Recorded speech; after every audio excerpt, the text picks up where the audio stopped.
शायद ही आपने कभी सुनी होगी। इस रियल कहानी में एक माँ का दर्द है तो एक बेटे का हौसला।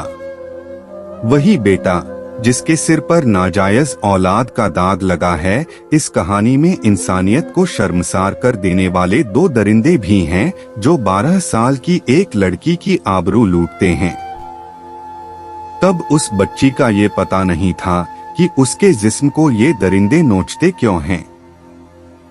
उसे दर्द होता है, चीखती है तो ये ऐसा क्यों कहते हैं कि इस बारे में अपनी दीदी और जीजा को मत बताना, वरना तुम्हारे दीदी जीजा को ही मार देंगे। फिर वो लड़की गर्भवती होती है।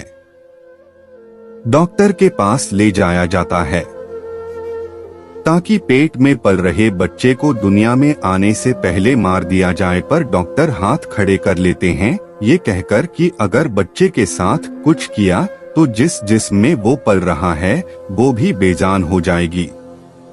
आखिरकार उस बच्चे को जन्म देना पड़ा। आखिरकार उस माँ को बिना ब्याही माँ बनना पड़ा और आखिर में वो लड़की माँ बनकर भी अपने बच्चे को कभी गोद में नहीं खिला सकी, हमेशा के लिए दूर रही, क्योंकि परिवार ने उस बच्चे को दूर के रिश्तेदार को दे दिया।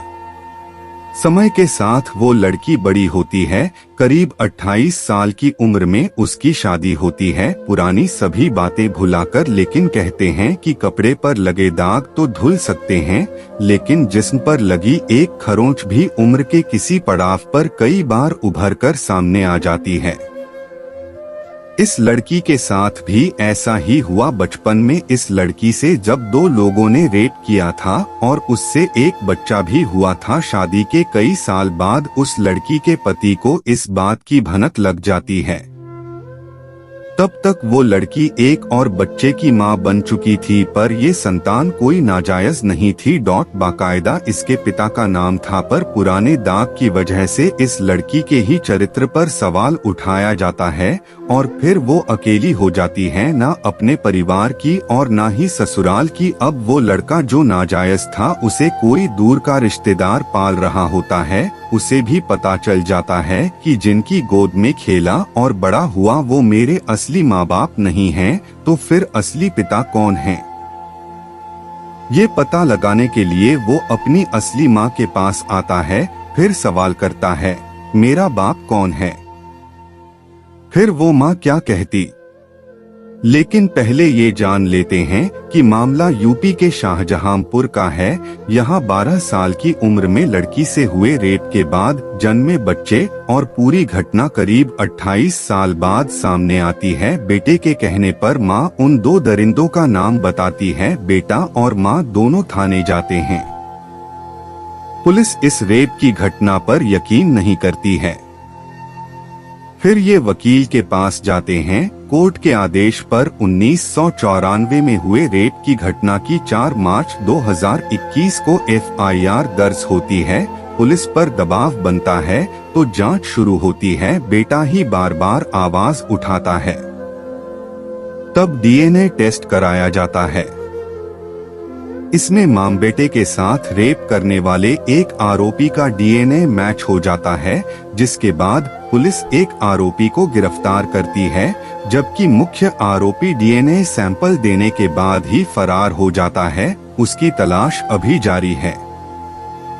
इस दर्द भरी कहानी के बारे में जानते हैं उसी पीड़ित महिला की जुबानी। वो रेप पीड़ित कहती हैं, मैं करीब 12 साल की थी जब अपनी बहन के पास पढ़ाई करने के लिए शाहजहांपुर गई थी। मेरी बहन स्कूल में टीचर थी। जब मेरे बहन और बहनोई घर से बाहर निकलते थे, 2 लड़के हमारे घर में घुस आते थे। उन दोनों में मेरे साथ रेप किया। वो टॉर्चर सहकर आज भी रोंगटे खड़े हो जाते हैं, आंखों में आंसू आ जाते हैं। उन लोगों ने कई बार मेरे साथ दुष्कर्म किया। वो लोग धमका कर भी जाते थे कि अगर मुंह खोला तो बहन बहनोई को जान से मार देंगे। कुछ महीने बाद मेरी तबीयत खराब रहने लगी।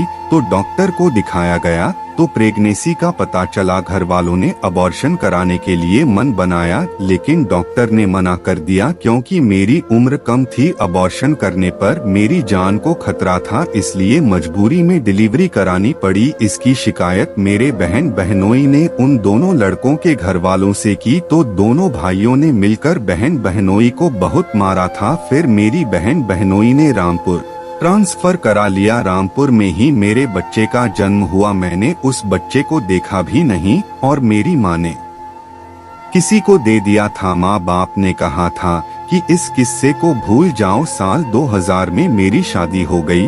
अच्छी खासी खुशहाल जिंदगी बीत रही थी कि मेरे पति को मेरे साथ हुई इस घटना की जानकारी हो गई। हमारे बीच झगड़े होने लगे, मेरे चरित्र पर उंगली उठाई जाने लगी। तो आखिर में मैं अपने बेटे, जो शादी के बाद हुआ था बेटा, को लेकर लखनऊ आ गई। जिस बेटे को गोद दिया गया था वहाँ पर लोग उसे प्रताड़ित करने लगे। नाजायज औलाद, तू मुस्लिम है कहकर लोग ताना मारने लगे। जिन लोगों ने मेरा बेटा गोद लिया था वह मेरी रिश्तेदारी में ही थे, इसलिए सबको पता चल गया था कि वह मेरा बेटा ही है। जब मेरा बेटा बहुत परेशान हो गया तो एक दिन मेरे पास आकर सवाल करने लगा। मैं जिनके साथ रह रहा था वह मेरे पिताजी नहीं है, वह मेरी माँ भी नहीं है, तो मैं कौन हूँ, आप मुझे बताइए। पीड़ित महिला कहती हैं कि छोटे पर तो मैं बेटे के इन सवालों को टाल देती रही। कई बार उसे डांट देती थी, किसी तरह चुप करा देती थी, लेकिन वह बड़ा हो गया तो वह जिद पकड़ लिया कि मुझे बताइए मेरे पिता कौन हैं।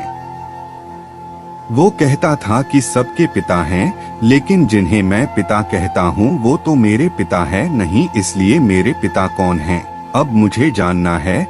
जब और बड़ा हो गया तब उसने कहा कि मुझे बताओ, नहीं तो मैं सुसाइड कर लूंगा, मेरा अस्तित्व ही नहीं है, आप मुझे कुछ बताते नहीं हो। जिनके साथ रहता हूँ वह गंदा खून कहकर दुर्व्यवहार करते हैं, तो मेरी जिंदगी कैसे चलेगी, मैं कैसे जीऊँ। मैंने बहुत समझाया लेकिन नहीं माना, तो मैंने पूरी आप बीती उसको बताई। बेटे ने मेरी बात सुनकर कहा कि मम्मी आप अकेली नहीं हो, मैं आपके साथ हूँ। अब यह लड़ाई हम दोनों लड़ेंगे। बहुत कठिन वक्त था। जिस बच्चे को मैंने जन्म दिया मैंने उसको देखा भी नहीं, उस बच्चे को 10 साल बाद देखा तो हम बता नहीं सकते। मेरे पास शब्द नहीं है। क्या तकलीफ हो रही थी, क्या हमारे ऊपर गुजरी है। हस्बैंड ने छोड़ दिया, माँ बाप से रिश्ते खत्म हो गए, रिश्तेदारों ने साथ देना बंद कर दिया, जिंदगी में बिल्कुल अकेले पड़ गए थे। बेटे की जिद पर जिंदगी में पहली बार मिली असली खुशी। अब बेटे का सपोर्ट मिल रहा है। मेरे बेटे ने कहा कि जो सजा आपने जिंदगी में काटी है अब दूसरों को सजा काटने की बारी है। जिन लोगों ने आपके साथ ऐसा किया है, मेरी जिंदगी बर्बाद किया है, वह लोग सुकून से जी रहे हैं। मैं आपके साथ हूँ, आप लड़ाई लड़ो, उनको पकड़वाएंगे, उनको सजा करवाएंगे। बेटे का इतना हौसला मिला। अगर मैं यह कदम नहीं उठाती, यह लड़ाई नहीं लड़ती, तो मेरे बेटे ने कह दिया था कि लड़ाई लड़ो नहीं तो हम सुसाइड कर लेंगे। मुझे यह नहीं पता था कि मेरे साथ दुष्कर्म करने वाले दोनों भाइयों में मेरा बेटा किसका है। तो हम माँ बेटे के साथ उन दोनों भाइयों गुड्डू और नकी हसन की डीएनए सैंपलिंग हुई। डीएनए सैंपलिंग बड़े भाई नकी हसन से मैच हुई, जो अभी फरार है। छोटा भाई गुड्डू पकड़ा गया है, नकी हसन उर्फ ब्लडी फरार है। शुरू में पुलिस का रिस्पांस ठीक नहीं था। मैंने जब अपने वकील से बात की तो वकील ने भी कहा कि अब तो कुछ भी नहीं है, कहां से सबूत लाएंगे। जब थाने गए तो वह खुद ही कहने लगे कि आप कैसे साबित करेंगे। 1 साल 2 साल का मामला हो तो ठीक है, तो पूरे 27 साल बाद आ रही है तो कैसे सबूत इकट्ठा होंगे। 1 साल तक पुलिस ने बहुत टहलाया, मेरी कंप्लेंट तक दर्ज नहीं हुई। लेकिन जब कोर्ट में अर्जी दी तब जाकर 4 मार्च 2021 को FIR दर्ज हुई। तब पुलिस ने मेरा पूरा सपोर्ट किया। मुख्य आरोपी भले ही फरार है, लेकिन कब तक फरार रहेंगे। जो सजा हमने काटी है अब उनकी सजा काटने की बारी है। तो दोस्तों, यह कहानी कैसी लगी आप हमें कमेंट के माध्यम से बता सकते हैं। साथ ही सभी तरह की कहानियां लगातार सुनने के लिए इस चैनल को सब्सक्राइब करके घंटी के बटन को दबाकर ऑल पर सेट कर लीजिए, ताकि आने वाली वीडियो का नोटिफिकेशन आपके पास तुरंत पहुंच जाए। मिलते हैं फिर एक नई कहानी के साथ, तब तक के लिए जय हिंद, वंदे मातरम।